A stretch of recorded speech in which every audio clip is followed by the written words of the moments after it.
Cancer బారిన పడుతున్న వాళ్ళ సంఖ్య బాగా పెరుగుతుంది కదా సార్? అవునండి.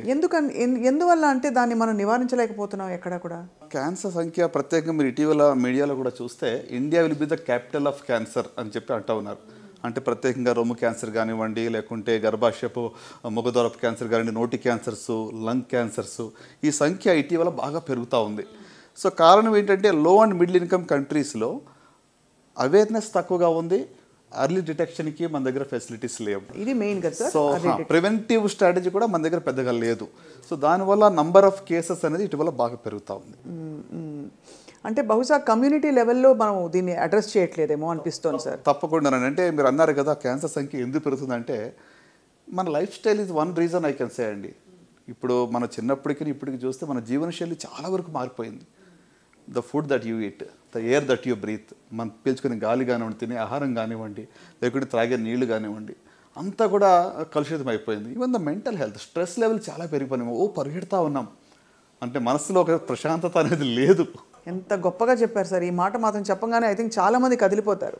డాక్టర్ చిన్నబాబు గారు, మీరు చేసిన అనేక కాంప్లెక్స్ సర్జరీస్లో what was your most challenging one? చాలా ఉన్నాయండి. బట్ అంటే నేను చేసిన సర్జరీస్ కన్నా కూడా పేషెంట్స్ మరి ఎంతో గ్రిట్తో వాళ్ళు ఓవర్కమ్ అయ్యి వాళ్ళు దాన్ని అంటే ఆ యొక్క సర్జరీని ఫేస్ చేసి ఆ యొక్క కాంప్లికేషన్ లేకుండా బయటపడడం అనేది మోర్ సాటిస్ఫైయింగ్ అంటాను. ప్రతి సర్జికల్ ఆంకాలజిస్ట్ కూడా కాంప్లెక్స్ సర్జరీస్ చేయడానికి ట్రైన్ అయి ఉంటారు. So but what is most important అంటే నేను చెప్పేది ఏంటంటే డిఫికల్ట్ పరిస్థితుల్లో పేషెంట్ కూడా ఫైట్ చేసి బయటకు రావడం అనేది నేను చాలా I feel it's more satisfying అంటాను. ఒక పేషెంట్ని చెప్పాలంటే గీతా సురేష్ అని, మరి she was mother of 2 young daughters, adolescent girls. So endometrial cancer అంటే యూట్రస్ యొక్క క్యాన్సర్, రోబోటిక్ సర్జరీ చేసాం. Within 2 months she recovered. జబ్బు తిరగబడింది వితిన్ 2 months.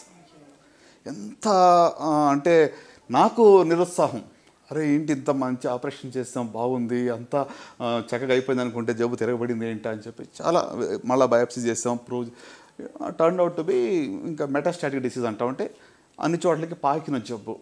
సో ఇంకా ఏం చేయాలి, కీమోథెరపీ ఒకటే ఇవ్వాలి. కానీ ఆ పేషెంట్ దగ్గరికి వచ్చి ఒకటే అడిగింది, డాక్టర్ గారు నా పిల్లలు పెళ్ళిని చేయగలనా అని అడిగింది.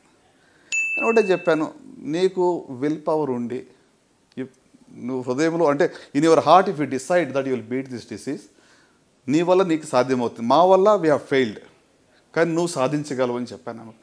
ఆమెకు ఫ్యామిలీ సపోర్ట్ ట్రెమెండస్, చాలా గొప్ప సపోర్ట్ అనమాట. అన్ని రకాలుగా అన్ని ఆల్టర్నేటివ్ మెడిసిన్స్ అన్నీ కూడా ట్రై చేశారు. చివరికి ఇప్పుడు ఆల్మోస్ట్ 12 సంవత్సరాలు అయింది.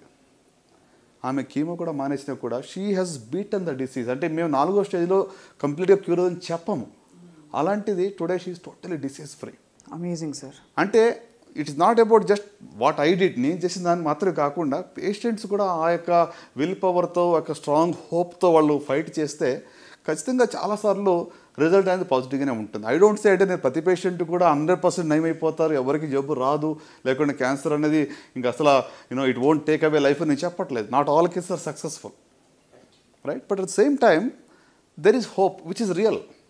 అంటే ఇది రాసేసి ఒక డెత్ సెంటెన్స్ ఇస్తారు. నా దగ్గరికి వచ్చిన పేషెంట్స్ నా ముఖం ఎలా చూస్తారంటే వాళ్ళు చెప్తూ ఉంటారు, వెనక చెప్పొద్దు అని చెప్తూ ఉంటారు, వెనక సైక్ చేస్తూ ఉంటారు, ఆయనకు తెలియదు ఏం చెప్పొద్దు అంటే అంత భయం అనమాట. అది I give a death sentence, ఇంకెంతకాలం ఉంటాను ఏదో నేను రాస్తానంటే ఆ రకంగా భావిస్తూ ఉంటారు. సో ఐ థింక్ అది ఆ మైండ్ సెట్ మారాలి. మనం అర్లీగా డయాగ్నోస్ చేసుకున్నట్లయితే, కొంచెం ప్రివెంటివ్ స్టెప్స్ మీద మన యొక్క ఫోకస్ మనం పెట్టినట్టయితే I think there is real hope in this disease అనమాట. క్యాన్సర్ని బాగా జయించవచ్చు. ఎస్.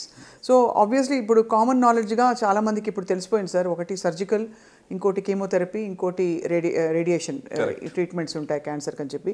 సో అన్నిటికీ సర్జరీలు ఉపయోగపడతాయా సార్? లేదండి, అంటే 3 మల్టీ డిసిప్లినరీ మేనేజ్మెంట్ అంటాం. యూజువల్గా సాలిడ్ ట్యూమర్స్ అంటే రొమ్ము క్యాన్సర్ కానివ్వండి, థైరాయిడ్ కానివ్వండి, లేకుంటే పెదపే కానీ, లంగ్స్లో కానీ, వీటిని సాలిడ్ ట్యూమర్స్ అంటాం. సో వీటిల్లో అర్లీ స్టేజ్లో మనం కనుక్కుంటే సర్జరీ చేస్తాం. స్టేజ్ 1 యూజువల్గా అర్లీ స్టేజ్లో ఉంటే సర్జరీ ఫస్ట్ చేస్తాం.